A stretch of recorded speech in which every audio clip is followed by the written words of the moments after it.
भीड जहाँ खडा छ त्यहाँ चेतना हुँदैन। भीड जहाँ खडा छ त्यहाँ विवेक हुँदैन। भीड जहाँ खडा छ त्यहाँ विचार हुँदैन। एउटा झिङ्ग मार्न डराउने मान्छे भीडमा मिसिएपछि मान्छे छिनाल्न थाल्छ।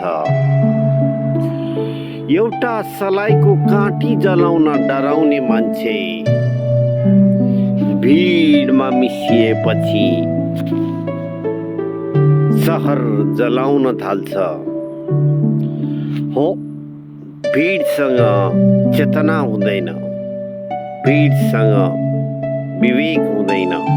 हो, भीडसँग विचार हुँदैन। भीडलाई आदर्श मान्नेहरू कहीँ पुग्दैनन्। भीडलाई सत्य ठान्नेहरू कहीँ पुग्दैनन्। कथम कदाचित पुगिहाले भने पनि पुगेर पनि छुट्छन्। दुःख लाग्छ। भीडबाट मुक्त कहिल्यै हुन सकेन मेरो देश। भीडबाट कहिल्यै मुक्त हुन सकेन मेरो देश।